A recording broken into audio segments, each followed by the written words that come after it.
अभिवादन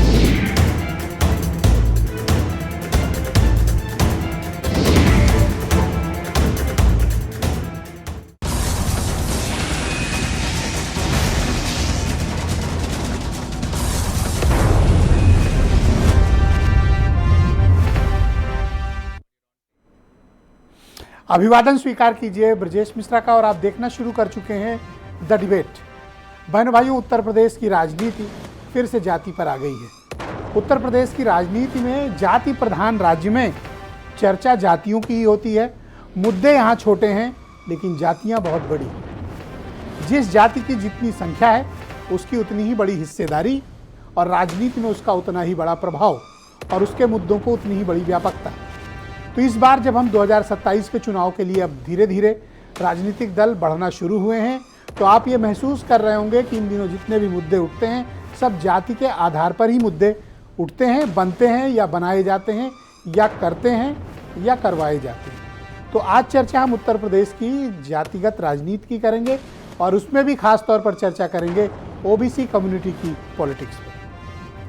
बहनों भाइयों, उत्तर प्रदेश की राजनीति जाति पर आ गई है। और उत्तर प्रदेश ही क्यों, आप किसी भी राज्य में चले जाएं, खासतौर पर हिंदी भाषी राज्यों में, तो वहाँ आप जाति का ही प्रभाव अधिकतर पाएंगे।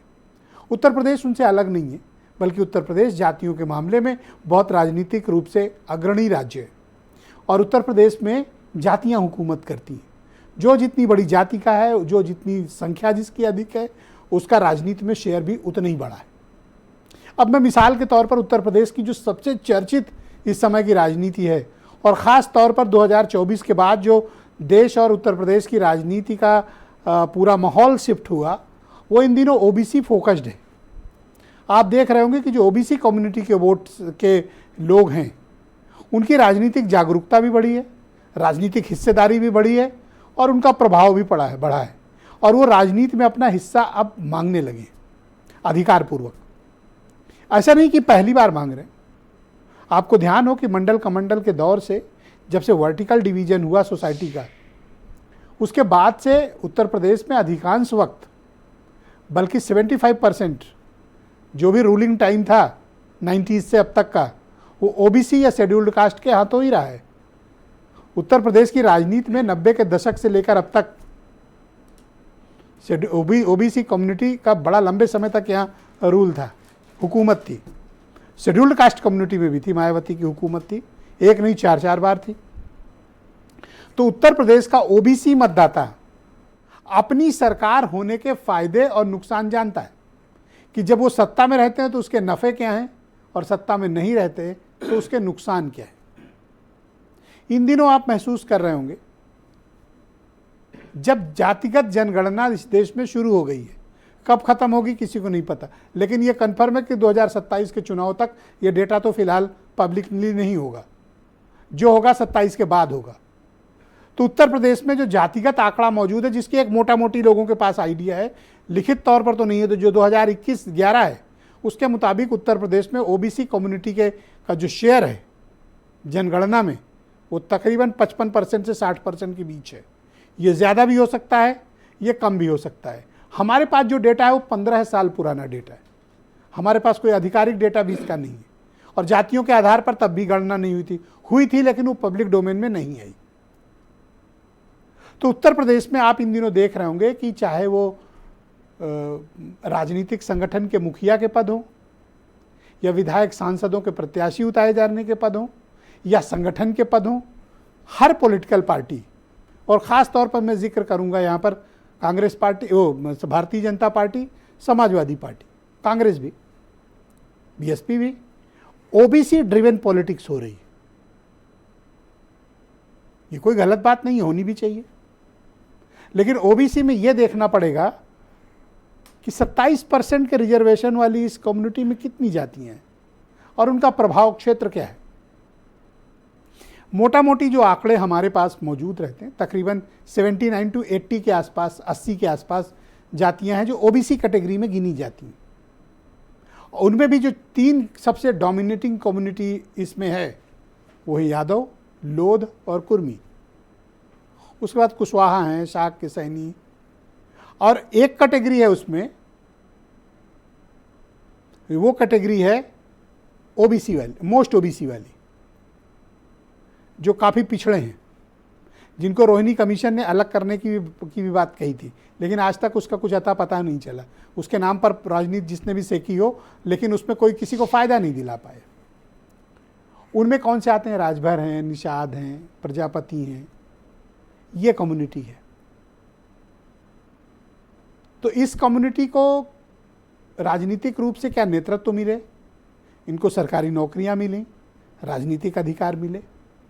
अभी गाजीपुर की घटना के बाद ओबीसी मुद्दे फिर से बहुत तेजी से राजनीतिक परिदृश्य पे हावी हो रहे हैं। तमाम तरह के डेटा भी आ रहे हैं, तमाम तरीके के पुलिस के उत्पीड़न के भी मुद्दे सामने आ रहे हैं। पुलिस पर तो हमेशा आरोप लगते रहे कि वो जैसी सरकार उस हिसाब से काम करती है। उत्तर प्रदेश में तो ये हमेशा प्रचलन में रहा है। चाहे गाजीपुर की घटना हो, चाहे वो प्रतापगढ़ की घटना हो, चाहे वो सुल्तानपुर के मामले हों, उत्तर प्रदेश में इस तरह के आरोप लगते रहे। लेकिन इन दिनों आपने देखा होगा कि एकदम वर्टिकली डिवाइडेड है। घटना में पीड़ित की साथ हुआ क्या, ये बाद में देखा जाता है। पीड़ित किस कम्युनिटी का है, ये पहले देखा जाता है। पीड़ित को इंसाफ उसकी जाति के हिसाब से देने की कोशिश होती है राजनीतिक दलों की। लेकिन क्या ये उत्तर प्रदेश में राजनीतिक रूप से एक बहुत योजनाबद्ध तरीके से सभी पॉलिटिकल पार्टियां ओबीसी कार्ड खेल रही हैं? इसका नफ़ा क्या है, नुकसान क्या है? लेकिन हमें नहीं भूलना चाहिए कि ओबीसी कम्युनिटी में इनके कोर इश्यूज़ क्या हैं। इनके कोर इश्यूज़ हैं कि इनके रिजर्वेशंस का बेहतर इस्तेमाल करके इनके बच्चों को नौकरियां मिलें, इनके आर्थिक हालात बेहतर हों, इनकी गरीबी दूर हो, समाज के मुख्यधारा का हिस्सा बने, राजनीतिक रूप से नेतृत्व मिले, सामाजिक रूप से और स्वीकार्यता बढ़े। चाहे आर्थिक मामले हो, चाहे राजनीतिक हो, चाहे सामाजिक हो, चाहे तकनीकी हो, इस कम्युनिटी की जितनी हिस्सेदारी बढ़ेगी समाज उतनी ही तरक्की करेगा। क्योंकि इनकी संख्या इतनी है कि अगर ये तरक्की में आगे बढ़ेंगे तो प्रदेश का भी विकास होगा, देश का भी विकास होगा। लेकिन राजनीतिक दलों को क्या है, इनसे सिर्फ वोट चाहिए। वो भी ओबीसी वोट बैंक शब्द का इस्तेमाल होता है।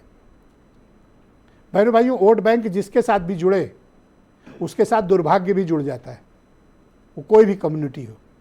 आपने देखा होगा जो बैंक बना, जो वोट बैंक बना, जिस कम्युनिटी ने खुद को वोट बैंक बनाया, आज हर वो कम्युनिटी हाशिए पे लगी है या दुर्दशा की शिकार है या फिर राजनीतिक दलों के लिए वोट लेने का एक टूल बनकर उभरी है। लेकिन ओबीसी इसको इस मामले में वोट बैंक नहीं कहा जा सकता। ये एक बिखरा हुआ समाज है। कुछ बहुत मजबूत हैं, कुछ कृषि में मजबूत हैं और कुछ एकदम इग्नोर्ड हैं, जिनका मैंने मोस्ट ओबीसी वाला जिक्र किया। तो इनको ही राजनीतिक चेतना, समग्रता, सामाजिकता सबको समझने की आवश्यकता है। आप कुछ बयान सुने, फिर आज की डिबेट। समाजवादी पार्टी दलितों को, पिछड़ों को और जो अल्पसंख्यक हैं उनको उनके हक, अधिकार, न्याय और सम्मान दिलाने के लिए संघर्ष करने का काम कर रही है। जो पिछड़ी जातियां हैं वो पूर्ण रूप से सपा के साथ हो गई हैं। भारतीय जनता पार्टी ने पिछड़ों का पूरे प्रदेश में लगातार अपमान करने का काम किया है। आज माहौल पूरी तरीके से भाजपा के खिलाफ है, चाहे वो जाति की स्थिति में हो, चाहे कानून व्यवस्था की हो। इस बार बहुत ही मुद्दे हैं, उस मुद्दों में जरूर एक जातिगत जो इश्यू है वो बड़ा है। हम लोग, कांग्रेस के लोग, सभी जातियों को, सभी वर्ग को, जिसमें हमारी मुस्लिम समाज से भी पूरे लोग रहेंगे, मुस्लिम समाज के भी जितने वर्ग के लोग हैं, दलित हैं, अगड़े हैं, पिछड़े हैं, सबको समायोजित करेंगे और सबको साथ। विपक्ष, क्योंकि उनके पास कोई मुद्दा नहीं है, उनके पास कोई उपलब्धि नहीं है, वो जातिवाद का बढ़ावा देके, नारे देके माहौल को बिगाड़ना चाह रहे हैं। जबकि भारतीय जनता पार्टी की नीतियां हों, भारतीय जनता पार्टी की जन कल्याणकारी योजनाएं हों, उनमें सबको बिना भेदभाव के, बिना पक्षपात के योजनाओं का लाभ मिल रहा है। तो भारतीय जनता पार्टी को जनता का भरपूर प्यार मिल रहा है। ये प्यार 2027 में बना रहेगा, 29 में भी बना रहेगा। तो बहनों भाइयों, आज की डिबेट को आगे बढ़ाएंगे। मेरे साथ राकेश राठौर मौजूद हैं, कांग्रेस पार्टी के मेंबर ऑफ पार्लियामेंट, लोकसभा के सदस्य हैं सीतापुर के। आलोक वर्मा भारतीय जनता पार्टी के प्रवक्ता हैं। अरुण राजभर एसबीएसपी के राष्ट्रीय प्रवक्ता हैं, हमें थोड़ी देर में ज्वाइन करेंगे। फखरुल हसन चांद समाजवादी पार्टी के प्रवक्ता। ब्रजेश शुक्ला उत्तर प्रदेश के बहुत ही जाने माने पॉलिटिकल जर्नलिस्ट। और वीरेंद्र सिंह जी हमारे नेशनल हेड, आप सभी का स्वागत और धन्यवाद। राकेश राठौर जी, कार्यक्रम की शुरुआत में आपसे करना चाहता हूं और मैं ये समझना चाहता हूं कि गाजीपुर वाली घटना के दृष्टिकोण उत्तर प्रदेश में इन दिनों ओबीसी पॉलिटिक्स की बड़ी चर्चा हो रही है। क्या ओबीसी कम्युनिटी उत्तर प्रदेश में कोई वोट बैंक है? देखिए, गाजीपुर की घटना जो है ये एक सामान्य घटना है और जिस तरीके से घटना के बाद जो परिस्थितियां उत्पन्न हुई वो भी असामान्य घटना। बेटी के पिता का इंटरव्यू मैंने सुना है, बेटी जो है उसके पिता का इंटरव्यू उनका आया था। वो कह रहे हैं मैं किसी राजनीतिक दल के लोगों को नहीं चाहता हूँ मेरे सीट के। अब ये जाहिर सी बात है कि ये दबाव में है और जिस तरीके से पुलिसिया कार्रवाई है, किसी दल का प्रतिनिधि बदल जाता है और वो लोग निहत्थे हैं, उनके ऊपर पथराव हो जाता है, बुरी तरीके से उनके साथ बुरी तरीके से लोग पेश आते हैं, ये सब नियोजित है। उत्तर प्रदेश में भारतीय जनता पार्टी उत्तर प्रदेश में पूरे देश के अंदर पिछड़े वर्ग को सिर्फ वोट बैंक के तरीके से इस्तेमाल कर रही है। उनको मुख्य धारा से बाहर, जो थोड़ा बहुत लोग मुख्य धारा में थे उनसे बाहर लेने के लिए वो अपनी पूरी योजना पे अमल कर रही, काम कर रही। तमाम उदाहरण आपके सामने हैं। बड़ी मुश्किल से 7 अगस्त 1990 को इस देश को मंडल कमीशन मिला था और मंडल कमीशन मिलने के बाद बड़ी मुश्किल से कुछ लोग, कुछ जातियां थोड़ा सा मुख्य धारा में आई, लेकिन भारतीय जनता पार्टी। सांसद जी, क्या आपको लगता है कि उत्तर प्रदेश में वो भी ओबीसी कोई वोट बैंक है? बिल्कुल बड़ा वोट बैंक है।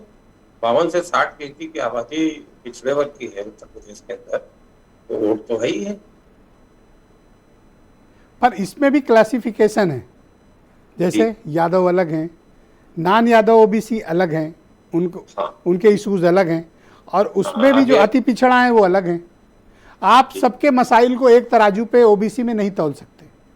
बिल्कुल ठीक बात है। मैं आपकी बात सुन रहा था, आपने डी कमीशन का भी उल्लेख किया है, ये बिल्कुल ठीक बात है। पिछड़ों में भी अगर रिजर्वेशन के कारण कुछ जातियां या कुछ अपने संघर्षों के द्वारा आगे बढ़ गई, कुछ पीछे रह गई, तो जब हमको सबको मुख्य धारा में लाने का हम प्लान करके चलते हैं, तो जो जातियां पीछे रह गई, जैसे भोजवाल है, तेली है, प्रजापति है, तमाम इस तरीके की जातियां हैं जिनकी संख्या थोड़ी कम है भले, लेकिन वो मुख्य धारा से बिल्कुल बाहर, तो उनको हमको लाना चाहिए समाज के अंदर मजबूती के साथ, और उनके लिए हमारी पार्टी, हमारे जन नेता आदरणीय राहुल जी प्रयास कर रहे हैं। अच्छा, आपकी पार्टी के ऊपर आरोप लगते हैं कि मुद्दा समाजवादी पार्टी उठाती है और आप उसके पीछे लपकने की कोशिश करते हैं।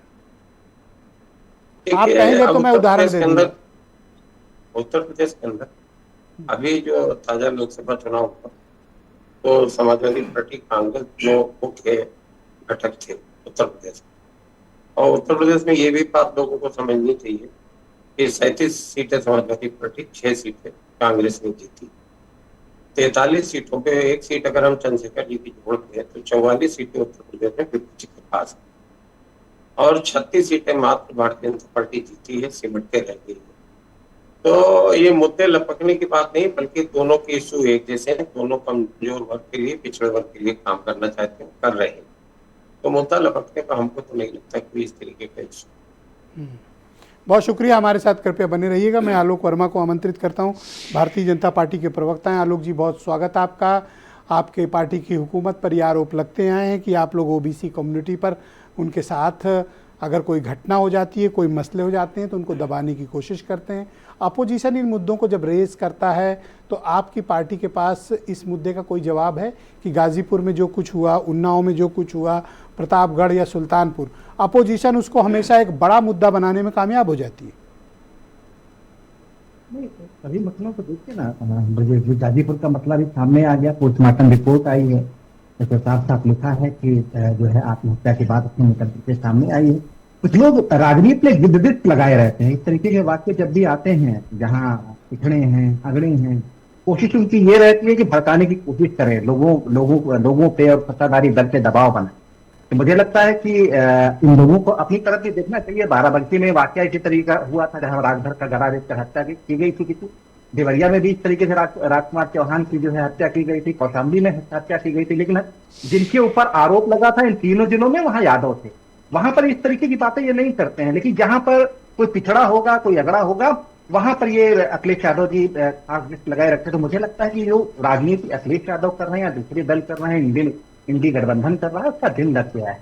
आज भारतीय जनता पार्टी लगातार क्यों सत्ता में है? इसलिए सत्ता में है साहब क्योंकि हम सबको साथ लेकर के चलने की बात करते हैं। सबका साथ, सबका विकास, सबका प्रयास अगर होगा तभी हम उत्तर प्रदेश को बदल सकते हैं, तभी हिंदुस्तान को बदल सकते हैं। आज हमारा नारा भी यही है, हमारा विचार भी यही है और हमारा रास्ता भी। उत्तर प्रदेश को विकसित राष्ट्र बनाने की अभियान में जुटे हैं, तो उसके लिए हम उस पर भी काम करते हैं जो काम इस धरती पर होना चाहिए। 3-4 बार इनको भी तो मौका मिला, इन्होंने कब किसको जगह दी? अखिलेश यादव जी आज कह रहे हैं आपने क्या किया अच्छा ओबीसी कम्युनिटी के लिए, ये तो बताइए। नहीं, हमने आपका क्या योगदान है? हम तो सबको साथ लेकर के चलते हैं। हमको कभी एक अलग दृष्टि, हमको जाति की हिसाब से जो राजनीति होती है वो भारतीय जनता पार्टी करती नहीं। वो तो कहती है कि जो भी पीछे रह गया उसको आगे आना चाहिए और भारतीय जनता पार्टी उसके साथ खड़ी रहती है। अच्छा, मैं आपसे एक सवाल करता हूँ। राकेश राठौर मेरे साथ मौजूद है, मेंबर ऑफ पार्लियामेंट है सीतापुर के। ये गाजीपुर जानना चाहते थे, दरोगा इनकी कार का दरवाजा पकड़े था और इनके साथ ठेलम ठेली हुई। एक मेंबर ऑफ पार्लियामेंट के साथ इस तरीके की चीजें ठीक है? आप बैठ के समझा भी सकते थे, पहले से कम्युनिकेट कर सकते थे। ये ठेलम ठेली एक सांसद के साथ ठीक है? नहीं, उसमें देखिए, उसमें कोई भारतीय जनता पार्टी ने ठेलम ठेली नहीं की उनके साथ। मुझे लगता है कि जिस तरीके की राजनीति वहां करने की कोशिश की गई गाजीपुर में, उस तरीके का आक्रोश भी वहां निकल करके आया। मुझे लगता है कि जो भी विपक्ष की राजनीति आक्रोश पुलिस क्यों निकाल रही है भाई? आक्रोश जनता निकालेगी, पुलिस इनके साथ आक्रोश निकाल रही है। उनको व्यवस्था बनाने के लिए, व्यवस्था को आगे बढ़ाने के लिए, व्यवस्था चलाने के लिए जो कुछ जरूरी होगा वो करेंगे। मुझे लगता है कि पुलिस ने क्या काम नहीं किया। आप मुझसे ये सवाल कीजिए कि क्या गाजीपुर में पोस्टमार्टम रिपोर्ट आई, और अगर रिपोर्ट आई तो उसमें क्या निकला? एक काम करिए, जरा सा राकेश राठौर जी को स्क्रीन पे लाओ, स्क्रीन पे लेके आओ, आलोक वर्मा से उनकी बात कराते हैं, लेके आओ। भाई बताओ राठौर जी, एक सेकंड रुक जाओ आलोक जी। राठौर जी, आपको पहले से सूचना दी गई थी कि गाजीपुर नहीं जाना, आप जबरन जा रहे थे? नहीं, गाजीपुर की घटना के बारे में बता दूं, कल के एपिसोड के बारे में बता दूं। कल शाम को लगभग 5:30 बजे हमारी जो जहाँ पे मेरा निवास है, कोतवाली सदर के प्रभारी निरीक्षक पांडे जी हैं, दिनेश पांडे जी, तो मेरे पास आए। उन्होंने कहा कि गाजीपुर में इस तरीके का है और वहाँ कानून व्यवस्था बिगड़ सकती है, इसलिए हम लोग आपको न जाने देने के लिए आए थे। अब ये घटना कल की थी, कल वो आए थे मेरे पास। हमने कहा ठीक है, अगर मेरे किसी कारण से, किसी मेरे जाने से कानून व्यवस्था बिगड़ती तो मैं कहते हैं। हाँ, आप तो लड़ रहे थे उनके साथ, अब आपके बयान बदले हुए हैं। आज आपकी भाषा बदल गई है, कल तो आप झगड़ा कर रहे थे। हाँ, तो पूरी बात तो देखिए हो जाने दीजिए, पूरी बात समझ लेंगे। फिर हमको यहाँ मेरा माहौली पड़ता है शाहजहांपुर रोड पे, गाजीपुर लखनऊ के रास्ते। आप डर तो नहीं गए हो सांसद जी? गाजीपुर, ये हम गाजीपुर लखनऊ रोड पे, हमारे यहाँ शाहजहांपुर रोड पे गांव पड़ता मोहली विधानसभा में बचपन। हमको किसी का जाना था, हमारे एक मित्र हैं पीसी मिश्रा जी, उनके हमको शाम को जाना था। हमने उन्हीं इंस्पेक्टर से कहा कि हमको 2 लोगों को बचपन तक जाना है। वो जो धक्का मुक्की हो रही बचपन जाने के लिए हो रही, गाजीपुर के लिए नहीं हो रही। उन्होंने कहा नहीं, आपको जाना ही नहीं है। मैंने एक सवाल आज पूछा था जब प्रशासन के लोग आए थे कि यदि भारतीय जनता पार्टी के सांसद होते और वो किसी वैवाहिक कार्यक्रम में जाना चाह रहे होते तो उनके साथ भी इसी तरीके का बर्ताव आप करते, उनको भी इसी तरीके से रोकते बगैर किसी कारण के। देखो, बीजेपी का जो अनुभव है वो आपसे अच्छा इस पैनल में किसी के पास नहीं है। आप वहां भी रहे हो एमएलए, और आप कांग्रेस से आप एमपी भी हो, तो आपका अनुभव विराट है इस मामले में। देखिए जी, गाजीपुर जाने से रोकना जी। सांसद जी कृपया हमारे साथ बने रहिएगा, मैं इस डिबेट को थोड़ा आगे बढ़ाऊंगा। समाजवादी पार्टी के प्रवक्ता फखरुल हसन चांद मेरे साथ मौजूद हैं। चांद जी, बहुत शुक्रिया आपका। तो बताइए भाई, आप, एक घटना हुई, पुलिस प्रशासन कह रहा है कि हमने पोस्टमार्टम रिपोर्ट जारी की, उसके बावजूद इस मामले को जातिगत रंग क्यों दे रहे हैं आप लोग? देखिए, पहली बात तो कि जैसे कि भारतीय जनता पार्टी के प्रवक्ता ने कहा कि वो ओबीसी की नहीं, वो सबको साथ लेके चलने की राजनीति करते हैं, तो ये सहूलियत की राजनीति करते हैं। प्रधानमंत्री जी ने सदन में खड़े होकर कहा कि मुझसे बड़ा ओबीसी का लीडर कौन है, तो जो लोग ये कह रहे हैं कि हम सबकी राजनीति करते हैं, उनको ये जवाब है कि आप सहूलियत की राजनीति करते हैं। आप सहूलियत होगी तो आप ओबीसी के नेता बन जाएंगे, सहूलियत होगी तो आप दलितों के सबसे बड़े नेता हिमायती बन जाएंगे, लेकिन ज़मीन पे कुछ नहीं करेंगे। ब्रजेश जी, याद होगा 2024 का जैसे ही चुनाव का परिणाम आया, उत्तर प्रदेश में भारतीय जनता पार्टी बुरी तरह से हारी। उस हार के बाद सबसे ज़्यादा घबराहट, सबसे ज़्यादा बेचैनी किसी में हुई तो ओबीसी की राजनीति करने वाले उन दलों में हुई जो भारतीय जनता पार्टी के साथ सरकार में मौजूद हैं। जैसे कौन कौन? ओपी राजभर जी, संजय निषाद जी, अनुप्रिया पटेल जी, और भाजपा में उनको क्या प्रॉब्लम है? उनको कौन सी दिक्कत? उन्हीं ने कहा कि 69,000 शिक्षक भर्ती में पिछड़ों को हक नहीं मिला, इसलिए हमें वोट जनता ने नहीं दिया, और भारतीय जनता पार्टी और सहयोगी दलों को उत्तर प्रदेश में जनता ने नकार दिया। तो ओबीसी को हक कहाँ मिल रहा है उत्तर प्रदेश में? एक चुनाव जीतकर आप इतना ऐठे घूम रहे हो जैसे आपने जग जीत लिया हो। अरे आपने बीजेपी से अधिक मेंबर ऑफ पार्लियामेंट जीते हैं बस, लेकिन उसको आप ऐसे बता रहे हो कि जैसे सब। अरे असली इम्तिहान आपका आने वाला है। देश की तीसरी सबसे बड़ा राजनीतिक दल समाजवादी पार्टी है, और हमारे नेता आदरणीय अखिलेश यादव जी ने उस भारतीय जनता पार्टी को हराया, उत्तर प्रदेश में हरा के दिखाया, जो अपने आप को अजय कहती थी, जो नारा दे रही थी 27 में नहीं, जो नारा दे रही थी ब्रजेश भाई, 400 पार 400 पार 400 पार, आप अपने परिवार की सीट भी नहीं बचा पाएंगे। हम भूले थोड़ी हैं, हमने जवाब दिया, जनता ने जवाब दिया। इसलिए आज जो कुछ भी गाजीपुर में हो रहा है, जो इससे पहले बीएचयू में हुआ, जो हाथरस में हुआ, और जो लोग कह रहे हैं कि पोस्टमार्टम की रिपोर्ट सामने ले आए हैं, वो उस परिवार को संतुष्ट क्यों नहीं कर पा रहे हैं? उस पिता को संतुष्ट क्यों नहीं कर पा रहे हैं? उत्तर प्रदेश इसलिए नहीं कर पा रहे हैं क्योंकि आप इस मुद्दे को बार बार हवा देते हो। आप तो किसी को जाने ही नहीं दे रहे हो, आप तो किसी को जाने नहीं दे रहे हो। आपने तो मीडिया पे भी बंदिश लगा दी है, आपने तो सारे राजनीतिक दलों पे बंदिश लगा दी, उसके बाद भी विपक्ष हम हवा दे रहे हैं। तो आप पिता को क्यों नहीं समझा पा रहे हो? उस परिवार को पिता ने बयान बदल लिया है। नहीं, पिता तो बयान बदल रहे हैं, लेकिन पहला बयान क्या था वो भी आपके सामने, दूसरा बयान क्या वो भी आपके सामने, और अगर वो लखनऊ आ जाए या विपक्ष के नेताओं को मिलने दे तो तीसरा बयान भी आपके सामने आएगा कि कैसे। आप मुझे एक सवाल का जवाब दीजिए। मुद्दा आप गर्म करते हैं, तवा आप गर्म करते हैं, आग चूल्हे में आप लगाते हैं, और आटा बेलते हुए रोटी सेकने राठौर जी की पार्टी आ जा रही है। चाहे कांशीराम जी वाला मुद्दा देख लो और चाहे अब ये गाजीपुर का देख लो। ये इनकी लड़ाई बीजेपी से है कि आपसे है? नहीं, हमारी लड़ाई अभी मुझे देख के लग रहा है ये आपसे लड़ना चाहते हैं। नहीं, हमारी ब्रजेश भाई लड़ाई भारतीय जनता पार्टी से है, और भारतीय इनकी जनता किससे पार्टी है? जो अन्याय कर रही है, कांग्रेस गठबंधन में हमारे है, और हमें भरोसा है कि इंडिया गठबंधन जहां कहीं भी अन्याय होगा उत्तर प्रदेश में वो लड़ेगी, और उनको लड़ना भी। जहाज से बैठ के इनके कुछ नेता बनारस उतरे, एयरपोर्ट के बाहर पकड़ लिए गए। नहीं, हमारा जो प्रतिनिधि मंडल है वो कल जाएगा, और हमें भरोसा है कि उस पीड़ित परिवार से, उस पिता से समाजवादी पार्टी का प्रतिनिधि मंडल मिलेगा, और हम उनके साथ जो आपको ये बुरा नहीं लगता, आपको खलता नहीं है कि मुद्दा आप उठाते और कांग्रेस उसको लेके भागने की कोशिश करती है? ब्रजेश भाई, हम कांग्रेस से लड़ना नहीं चाहते है ना? काम तो ये वही कर रहे हैं जो आप लड़ जाओ। आप जो बात कह रहे हैं हम उस बात पे जाना नहीं चाहते, क्योंकि हमारी लड़ाई, हमारा लक्ष्य, जैसे गुस्सा तो आता होगा ना, मन कसमसाता होगा कभी हमारा गुस्सा बहुत आता है। हम जब देखते हैं कि गाजीपुर में बेटी के साथ अन्याय हुआ, हम देखते हैं गुस्सा तब और बहुत आता है जब हम देख रहे हैं कि अब लगातार महिलाओं पे अत्याचार हो रहा, बेटियों के साथ अन्याय। बहुत शुक्रिया। अरुण राजभर मेरे साथ जुड़े हुए हैं। अरुण जी, ये गाजीपुर की घटना के बाद से ओबीसी पॉलिटिक्स फिर से उत्तर प्रदेश में काफी चर्चा में है। हम लोग समग्रता के साथ चर्चा कर रहे हैं, सिर्फ गाजीपुर ही नहीं, बल्कि मैं ये जानना चाहता हूं कि क्या ओबीसी कम्युनिटी को उसका राजनीतिक हक अख्तियार वो हासिल हुआ उत्तर प्रदेश में जो वो डिजर्व करता है? देखिए, जिस तरीके से गाजीपुर की घटना हुई वो बहुत दुखद घटना थी, और इस घटना पर जिस तरीके से राजनीति किया जा रहा है, जब राजनीति करना होता है, अखिलेश यादव जी की विचारधारा सूट करती है।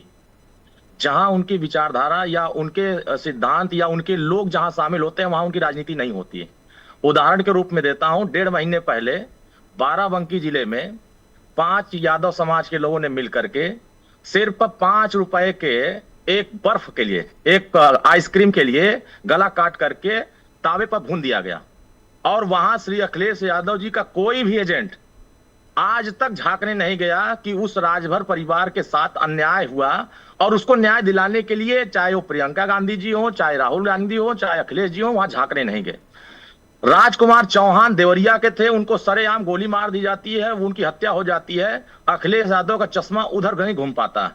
तमाम यही प्रयागराज में बहुत सारी ऐसी घटनाएं हुई दलित समाज के साथ, उस तरफ वो घूम करके नहीं अच्छा, जहां देखता। जाना चाहते हैं इनका उस पर आपको एतराज क्यों है? अगर वो वहां जाना नहीं, चाहते हैं तो देखिए, इस पे आपत्ति क्या है? राजनीतिक गिद्ध की तरह अगर निगाह लगा के जाएंगे तो उस गिद्ध की निगाह में सरकार जानती है कि आप राजनीतिक गिद्ध बनना चाह रहे हैं।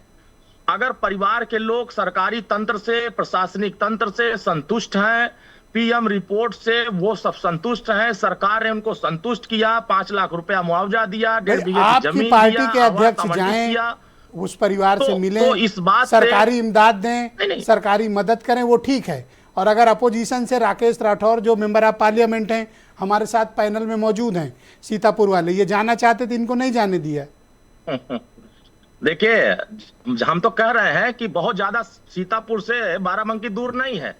वो थोड़ा उन परिवार के यहाँ चले जाएं जहां अखिलेश यादव के स्वजाति लोगों ने एक समाज के गला काट करके उसको सरेआम मौत के घाट उतारा। वहां नहीं जाना चाहेंगे? क्यों नहीं जाना चाहेंगे वहां?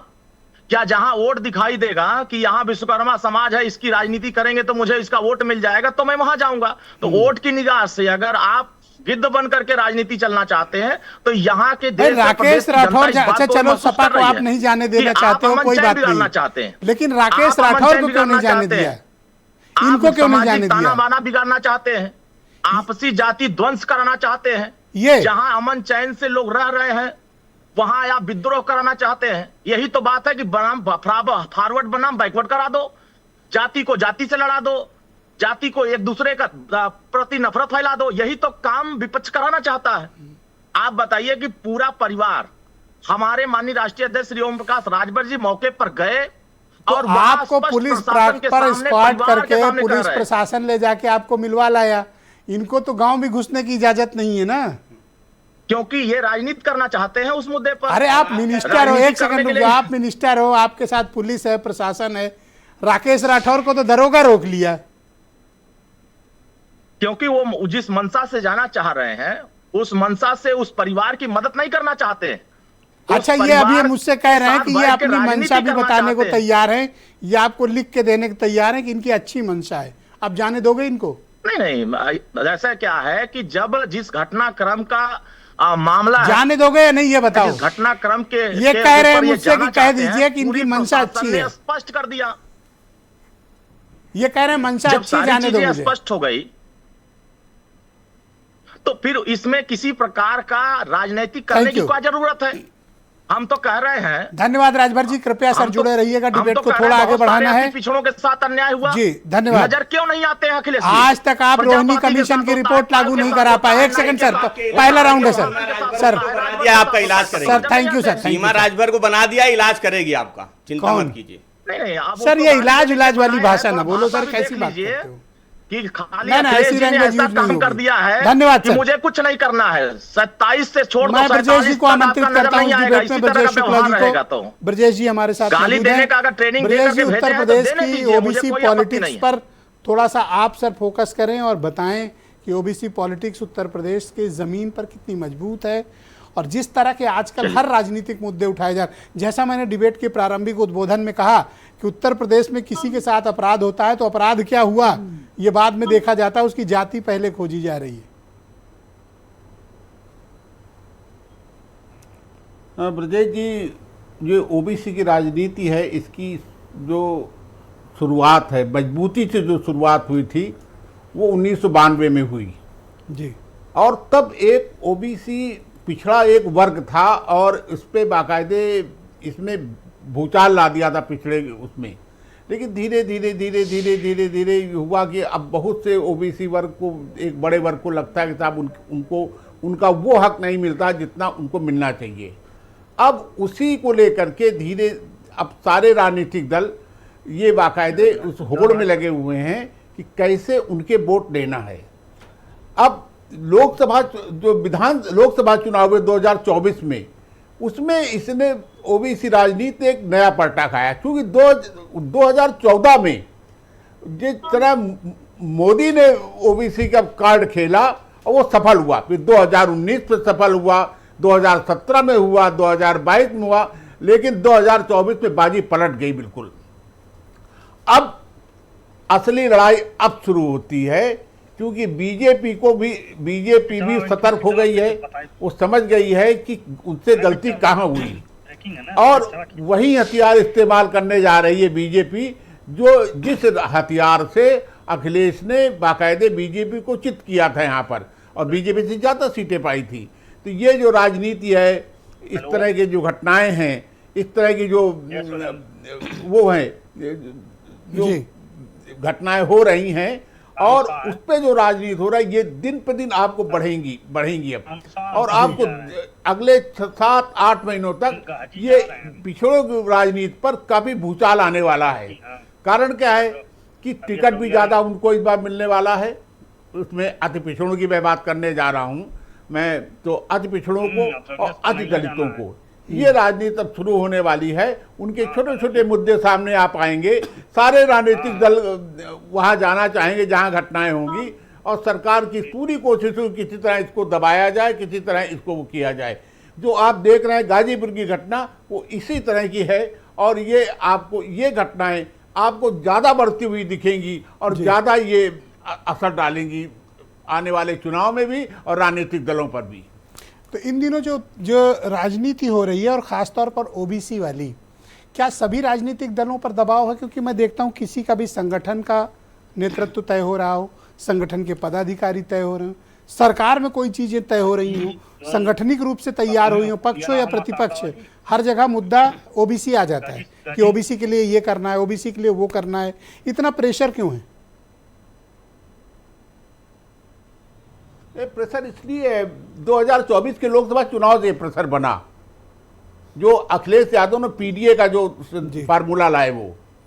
इसके बाद आपने देखा कि बीजेपी का संगठन तय होना था जी साहब। मंडल अध्यक्ष तय करने के लिए आपने देखा कितना लंबी वो हुई, कितनी बार फाइल आई, कितने बार लौटी, कितने बार उसमें संशोधन हुआ।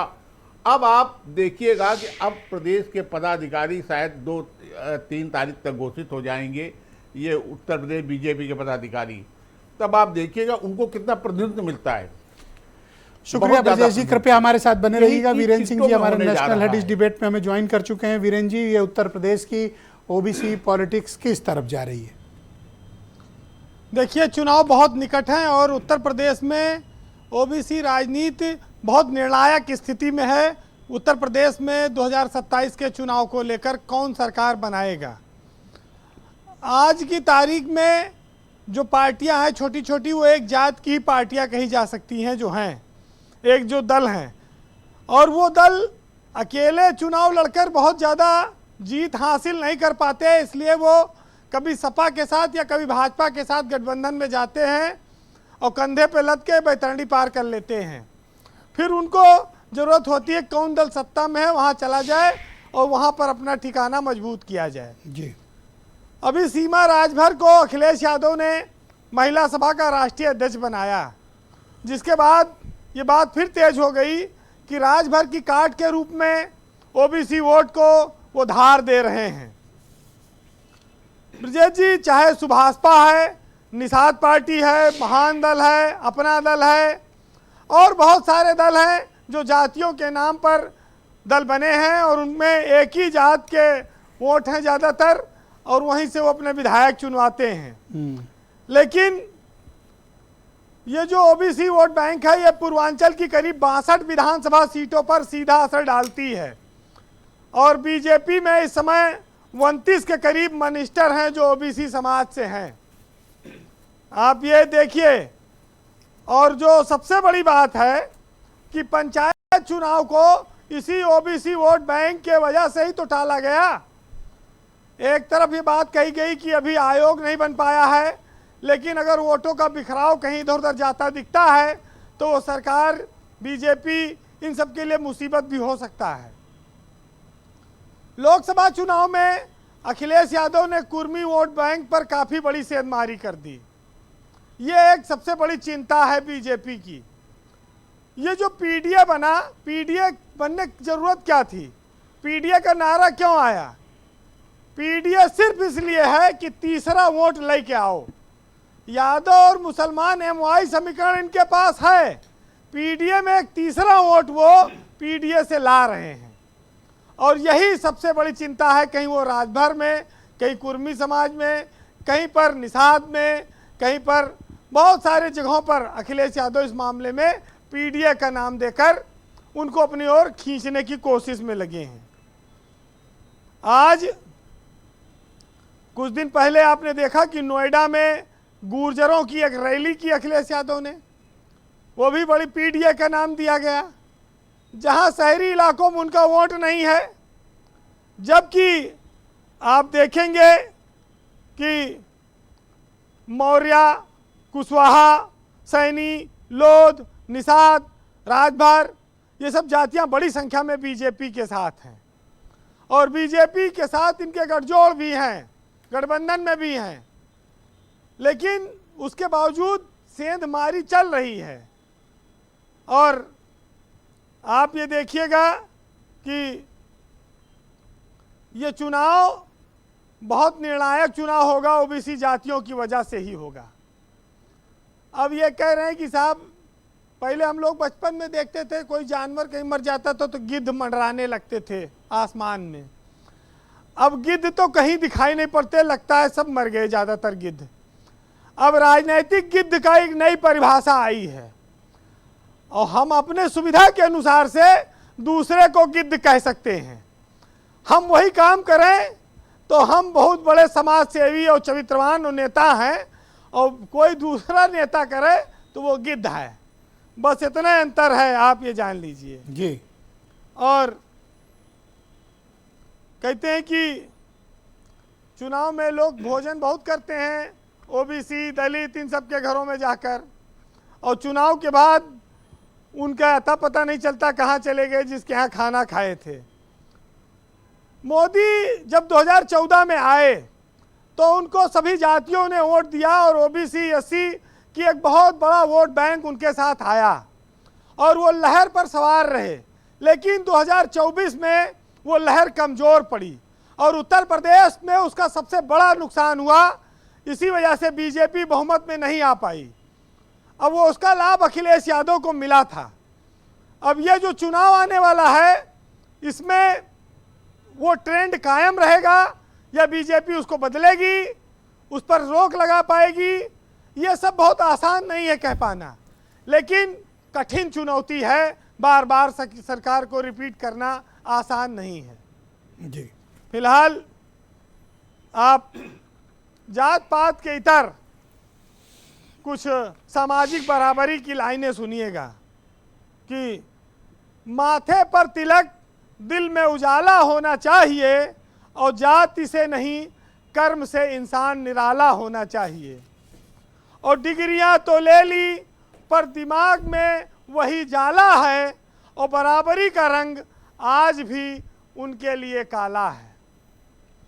और एक ही हवा, एक पानी, एक ही धरती हमारी, फिर किस हक से बांट रहे हो ये इंसानियत सारी।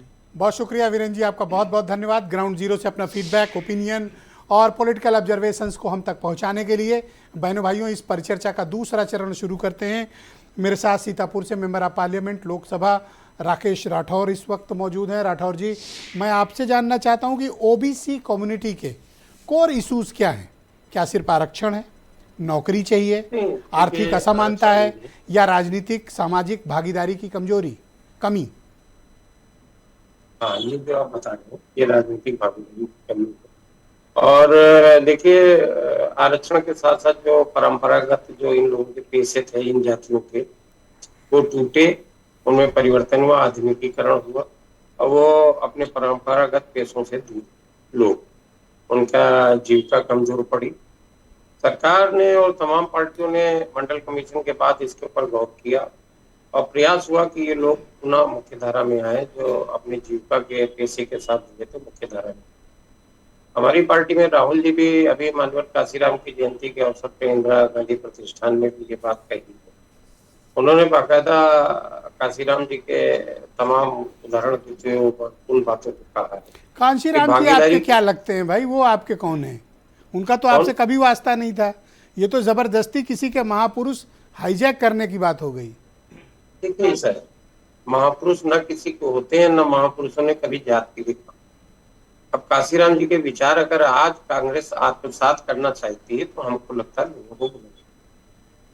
कल कोई महात्मा गांधी जी की बात करने लगे, डॉक्टर अम्बेडकर की बात करने लगे, जब लोग जो उनको जानते हैं, जब उनको समझते हैं महापुरुषों को, तो उनकी बात भी कर सकते हैं, उनको अपने जीवन में उतार भी सकते हैं, उनको आत्मसात भी कर सकते हैं। आज कांग्रेस पार्टी ने जिस तरीके से मान्यवर साहब के जन्मदिन के अवसर पे उत्तर प्रदेश में बड़ा कार्यक्रम करके और राहुल जी ने अपनी मंशा को लोगों को, सर आप हर वो काम कर रहे हो जो समाजवादी पार्टी कर रही है। सपा ने पूरे प्रदेश में कार्यक्रम किया था, घोषित कार्यक्रम किया था कांशीराम जी पे, आपने जबरन कार्यक्रम किया। सपा ने गाजीपुर का मुद्दा उठाया, आप उसके पीछे लग गए। मुझे लगता है आप बीजेपी से नहीं सपा से लड़ रहे हो इस समय। ठीक है, अब राजनीति में कोई अगर कोई बात कोई तय करता है और दूसरा दल उसको करने लगता है तो ये कैसे तय किया जाए, ये कैसे माना जाए कि उस दल के कारण हम ये कर रहे हैं। राहुल जी ने कब से जातिगत जनगणना की बात की? जातिगत जनगणना के लिए पूरे देश के अंदर घूम के भारत जोड़ो यात्रा के दरमियान उन्होंने जातिगत जनगणना को मुद्दा बनाया।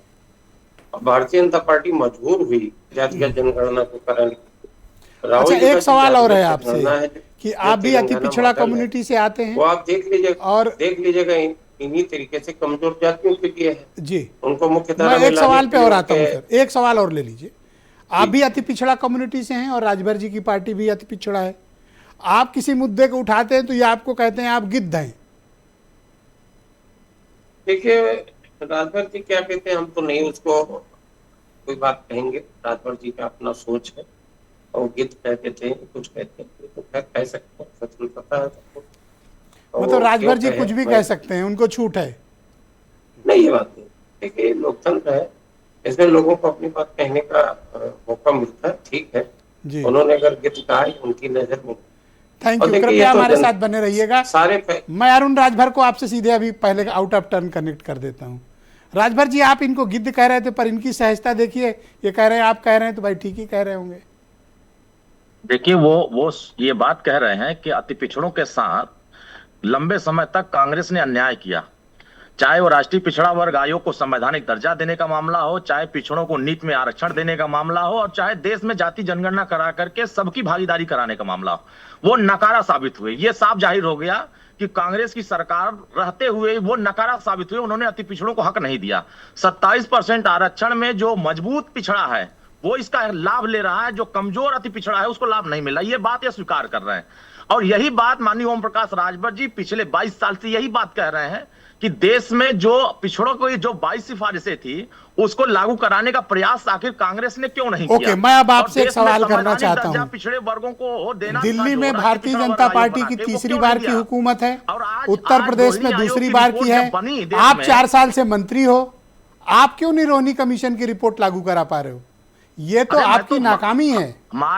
हमारे देश के प्रधानमंत्री जी इस बात पे कमिटमेंट है कि आने वाले समयों में देश में जाति जनगणना की रिपोर्ट आएगी, पिछड़ों की, दलितों की, समाज के हर ये तो वर्गों की, टालने वाली अगरों बात की, हुई। जब आप सरकार से नहीं, कमिटमेंट करा दो कि रोहिणी कमीशन लागू करेंगे। बिल्कुल लागू करेंगे। आप सरकार से जहां कमिटमेंट भी कराओ। अति पिछड़ों के हकों की बात आएगी, ना थैंक तो यू। उस पे मैं आलोक कांग्रेस वर्मा खड़ी जी को होगी, जोड़ ना लेता हूँ ना, समाजवादी सीधे पार्टी बता खड़ी देंगे, होगी। वो तो सबसे आप रूलिंग इनसे पार्टी कहलवा से दीजिए, हैं। मैं थैंक यू इनसे सर। 37 सांसद लेकर चिल्लाते एक हैं, सेकंड डफली सर, बजाते हैं, एक इनसे सेकंड। कहिए कि रोहिणी आलोक आयोग की वर्मा जी, रिपोर्ट लागू कराने क्या के रोहिणी संबंध में कमीशन, आप ही के पास आऊंगा, आपके पास रुक जाओ, विधानसभा में बोले, एक सेकंड रुको, लेकिन मैं नहीं आलोक जी के बोलेंगे। पास जाता हूँ। आलोक जी, क्या रोहिणी कमीशन की रिपोर्ट लागू की जाए? पिछड़ों में अति पिछड़े हम तर अलग करें, कोटा विद इन कोटा हो, बीजेपी इसके लिए सहमत है? देखिए, बिल्कुल जातिगत जनगणना की जरूरत क्यों है? इसकी जरूरत सिर्फ इसीलिए है कि हमें पता चल सके कि कौन सी जातियां पीछे रह गई, कौन से किसकी आर्थिक स्थिति ठीक नहीं रही, किसकी सामाजिक स्थिति ठीक नहीं है, कौन नौकरियों में नहीं है, कौन शिक्षा में बेहतर नहीं कर सका, और उसी के हिसाब से जब जातियों की स्थितियां सामने आ जाए तो उसी हिसाब से नीतियां बनाई जाएं। तो मुझे लगता है कि जब जातिगत जनगणना पूरी हो जाएगी तो बहुत सारी नीतियां उसके हिसाब से बनाई जाएंगी। आपकी पार्टी इस हक में है कि कोटा विद इन कोटा हो? कि हम तो सबको साथ लेकर के चलते हैं, वो कहे वो किसी भी जाति नहीं, का हो, नहीं। अगड़ा हो, आप मुझे पिछड़ा ये हो, बताओ दलित हो, कि क्या आदिवासी रोहिणी हो, कमीशन की अति रिपोर्ट पिछड़ा लागू हो, करना मुस्लिम चाहते हम हो? सबको साथ लेकर के चलने वाले दल हैं। रोहिणी कमीशन की रिपोर्ट आप लागू करना चाहते हो, हाँ या ना? आप दोहराएंगे तब भी मैं यही कहूंगा, रोहिणी कमेटी की रिपोर्ट हो या कोई और भी रिपोर्ट हो जो वंचित तबके को आगे बढ़ाती हो, भारतीय जनता पार्टी हर उस रिपोर्ट के साथ है, हर उस जांच के साथ है। अगर कोई और रिपोर्ट की जरूरत पड़ेगी तो भारतीय जनता पार्टी इतना गोल मोल जवाब क्यों दे रहे हो कि हमको जाना है हजरतगंज, आप कह रहे हो कैसरबाग 4 बाग होते हुए आओ, मैं कह रहा हूं मुझे सीधे हजरतगंज पहुंचाओ, मैं कह रहा हूं रोहिणी कमीशन यस और नो। फिर भैया हम यहाँ कैसे डिसाइड कर सकते हैं ब्रजेश जी? अरे उसके लिए बैठेंगे, राजभर जी हमारे साथ हैं, निषाद पार्टी हमारे साथ है, ये किस मुंह से कह दिए कि हाँ लागू करेंगे? चिंतन करेंगे, इसका मतलब कि इनके पास अथॉरिटी नहीं है। तबके को किस तरीके से आगे बढ़ाया जा सके, इस पर क्या काम किया जा सकता है, ये पार्टी बैठ के तय आप करेगी। तो राजभर जी को छोटा साबित कर रहे हो, ये तो कह चुके हैं हाँ लागू करेंगे। नहीं, छोटा कहां साबित कर रहे हैं साहब? वो तो नीति निर्धारण तय करने में उनका अहम योगदान है, आप हाँ या ना है ये बताओ। मुझे लगता है थोड़े दिन वेट कीजिए। भारतीय जनता पार्टी ने जो कुछ भी किया है, जिस तरीके की नीति बनाई है, वो सब वंचित तबके को ध्यान में रख करके बनाई है। थैंक यू सर, धन्यवाद सर, धन्यवाद। आप चांद जी बोलिए, क्या कह रहे हैं आप? देखिए, भारतीय जनता पार्टी, मैं कहता हूँ रोहिणी कमीशन की लागू करने पे इन्हीं दोनों में मतभेद है। नहीं, ये बीजेपी में और राजभर जी की पार्टी में नहीं। राजभर जी तो जो सत्ता कहेगी, उनको कुर्सी दे दीजिए, वो कोई भी सौदा कर लेंगे। जो आपके साथ भी आ सकते हैं। नहीं, हमें तो इनको चाहिए ही नहीं। हमने तो, मैंने आपसे कहा ना कि सीमा राजभर, पंकज राजभर, 2 हम लोगों ने पदाधिकारी बता दिए, इनके सब जवाब देंगे। दूसरी बात, जो भारतीय जनता पार्टी, अरे मैंने आपकी भाषा में जवाब देने के लिए आदरणीय अखिलेश यादव जी ने सीमा राजभर जी और पंकज राजभर जी को बना दिया है। अब आपकी सारी भाषाओं में जो भाषा आप इस्तेमाल करते हो, वो सब आप सबको उन्हीं भाषाओं में जवाब मिलेगा।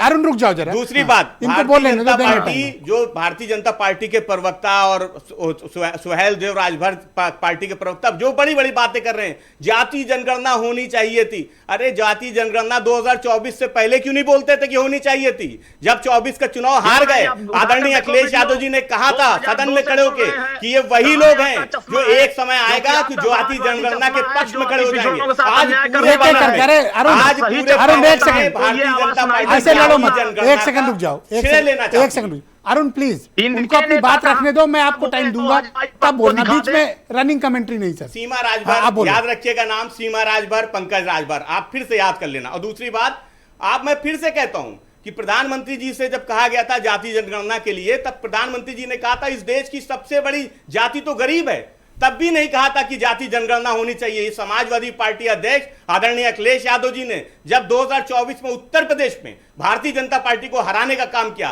तब आप जाति जनगणना कराने। और एक बात और, आप बार बार इस बात को कह रहे थे कि आप 2024 को कब तक कहते रहेंगे जीते जीते। हम इसीलिए कहते हैं 2024 कि 2024 के बाद भारतीय जनता पार्टी को बदलना पड़ा, जाति जनगणना करानी पड़ी। आज ये जातियों को हक देने की बात इसलिए कर रहे हैं सर, धन्यवाद। ब्रजेश शुक्ला जी को लाया गया, ब्रजेश शुक्ला जी को हराने का काम उत्तर प्रदेश के बहुत ही जाने माने पत्रकार हैं। ब्रजेश जी, क्या आपको लगता है कि आने वाले दिनों में, अब जैसे कि हम विधानसभा चुनावों की तरफ बढ़ रहे हैं, ओबीसी के कोर इशूज, ओबीसी के मुद्दे, इनकी राजनीतिक सामाजिक भागीदारी, इनके रिजर्वेशंस, इनकी जॉब्स, इनकी प्रतिभागिता, ये सब मुद्दे राजनीतिक दलों में ज्यादा महत्वपूर्ण होंगे?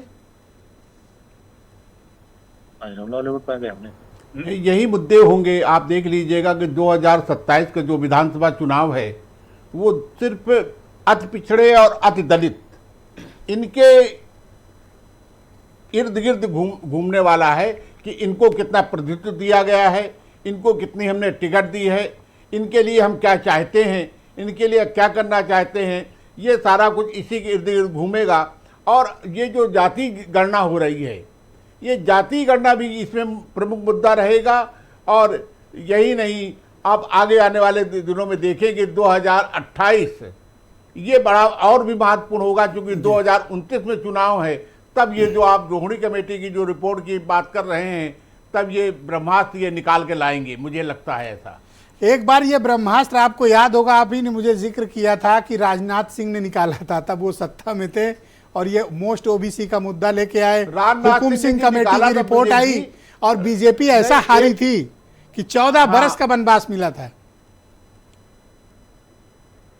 नहीं, एक कमेटी ये लाए थे बाकायदे तब अशोक यादव थे वहां सिकोहाबाद वाले, हाँ, वो सुप्रीम कोर्ट चले गए थे और ये लागू नहीं कर पाए उसको। इन्होंने रिपोर्ट तो आ गई हुकुम सिंह कमेटी की, लेकिन वो सुप्रीम कोर्ट ने इसको सिरे से खारिज कर दिया था जी। कहा साहब ये कोटा में कोटा नहीं हो सकता है, ये गलत ले आए आप। पर उसका कोई राजनीतिक बेनिफिट तो राजनाथ सिंह को उस वक्त मिला नहीं था, बल्कि बीजेपी बहुत बुरी तरह हारी थी। नहीं, कोई जब वो लागू ही नहीं हुई उसके आंकड़े आ गए थे जी, उसमें आंकड़े आ गए थे, सारा कुछ हो गया था। हुकुम सिंह कमेटी ने उसमें काफी काम किया था, कई महीने समय दिया था, लेकिन उसका विरोध हुआ। जो पिछड़ों में जो ताकतवर जातियां हैं उनकी तरफ से भारी विरोध हुआ और ये मामला सुप्रीम कोर्ट चला गया। उन्हें अब आपको क्या लगता है कि रोहिणी कमीशन, एक तो कमीशन बना बड़ी मुश्किल से ब्रजेश जी, कमीशन ने काम किया किसी तरह, बहुत लंबे समय के बाद रिपोर्ट भी दी, रिपोर्ट बनने के बाद उसको डीप फ्रीजर में डाल दिए। अब देखिए कितना मतभेद है, कोई लागू नहीं करना चाहता उसको। भाई पिछड़ों को उनका हक आप क्यों नहीं देना चाहते? नहीं ब्रजेश, इसका कारण है, नहीं ब्रजेश इसका कारण है। कारण क्या है कि यदि आप नौकरी में प्रतिशत देखेंगे तो वो जातियां जो करीब सवर्णों के समकक्ष पहुंच गई हैं पिछड़ों में, वो ज़्यादा हिस्सा ले जा रही हैं, ज़्यादा लोग उनके नौकरी पा रहे हैं। ये बात दलितों में भी है और पिछड़ों में भी है। तो वो कभी नहीं चाहेंगे कि उनको जो हिस्सा मिल रहा है उसमें भागीदारी हो जाए, उसमें कोटा बन जाए। तो ये विरोध, ये कोई छोटी मोटी वो नहीं होगी, ये ले लेना उनसे फिर ये करके कि साहब इतना हिस्सा इन जातियों को मिलेगा, ये बहुत कठिन है और बहुत चैलेंजिंग है। ये बहुत शुक्रिया ब्रजेश जी आपका। मैं अपने सभी अतिथियों का बहुत आभार प्रकट करता हूं। आप सब ने आज की डिबेट में एक सामाजिक राजनीतिक परिचर्चा का आप सब हिस्सा बने, आप सब ने अपने अपने विचार प्रस्तुत किए।